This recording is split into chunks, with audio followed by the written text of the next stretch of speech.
Hey guys, welcome back to the channel. Second day, second video. Let's get started. That was crazy. Anyway, today's video I want to talk about why retail traders suck at trading. We suck. We typically suck. I mean, 9 times out of 10, we suck. So I sucked, and now I try not to suck as much. Still sucky, just not as sucky. So we're looking at Tesla here, breaking out, whatever. We got some numbers coming out today from the Fed minutes, and that's going to be probably a big market mover. So I'm staying pretty tight. Anyway, today's things I wanted to talk about are over here. Let's chat this up. So statistically, retail traders are not good at trading. Typically, we FOMO into things. We're too late on entries. We're early on exits, or it's going to go on our way. It's going to go our way. So, for instance, a couple rules. Don't trade in the first 15, 30 minutes of the day. Why would you trade? Look at Tesla. Dump, rip, dump, rip, dump. And then all the time you would have got in here and been like, okay, it's dumping. We're never fast enough. So you get in like down here and then, you'd have got this, but you never would have sold. We don't sell. It's a problem. We don't sell. We don't go into it with a plan. We don't do anything. Number one rule for me, do not. Here, I'm going to type this out for you. I'm going to type it out for you, and you're going to love me. Okay? Let's do it. Do not trade in the first, 15 to 30 minutes. Okay? Easy work.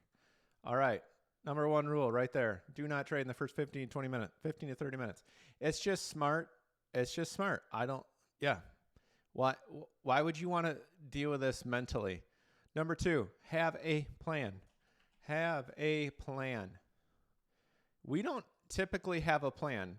So when we trade, we're like, we got bad numbers this morning, right?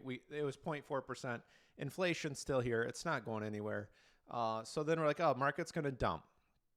Yeah, it did. But then look, guaranteed, have a plan. So and my thing is what's your size? What's your size you're going to play? I play 10% of my portfolio per play, and I'm willing to take a 10% stop loss. And I stick to it. Stick to your plan. So your plan needs to include entry. So you need a good entry. So I've done the 1348 crosses and I've done all that stuff, but a lot of times you're late. By the time that thing crosses, you're late. So I'm resistance. I love playing resistance. I play puts. I play the overall market, which is trending down. I play puts currently. So map out your charts. Number one rule, just go through, map them out. I always usually label, I didn't even know this was still on here. I map out yesterday's high. I map out major resistance, pre-market high, usually lows, and then I'll do like year-to-date lows because we're pushing those lately. So that's what I do, and then I have a plan going into it. I know where I'm going to sell. I know where I want to get into a put. You don't buy puts on massive red candles. You don't buy calls on massive green candles. A lot of times with these crosses, with these 1348 crosses or whatever, they work, but it's like for 2-3%, you need to get in and out within a candle or two. So I'm looking at more like, hey, this thing, like here, this thing is overbought, right? It's probably going to come down. So I'm looking for a nice green candle at my level of resistance, and I buy puts. And then I just set my stop loss wherever it needs to be, either at the next level of resistance, or my 10% stop loss, whatever comes first. I'm not a massive technical trader to where I'm going to let something draw down 20, 30%. Not going to do that. So I just buy myself a little more time. I might buy 2 week out puts or calls. I'm not buying Fridays, right? I'm not buying SPX puts or calls the day of. It's gambling. Don't gamble. You lose money. So have proper profit targets. Do not see something go in your favor and you're like, it'll go more. Like, look at this thing dump. And it just rips your face off, and then you're back to break even. And And then before you know it, you're mentally screwed up in your brain and you let this thing get away from you to 30, 40%. And then you're like, well, I might as well YOLO it, right? Because it'll come down. It'll come down. You know, minutes are coming out later. Let it come down. Yeah, what if it goes back up? You blow your portfolio up. So I bet 10% of my portfolio. I risk 10%. That's 1% of the portfolio that I'm willing to lose per trade. I don't overtrade. Do 2, 3 trades a day. Find a good setup. I didn't make a trade today until 12:30 in the afternoon. So it pays to wait. Be patient. Yeah, time too. I have my notes over here. Time. Everyone thinks, oh, if I just get Friday puts and it moves in my favor, it'll move quick. Well, sure it will, but it's going to always hit your stop loss if it goes in the wrong direction super fast.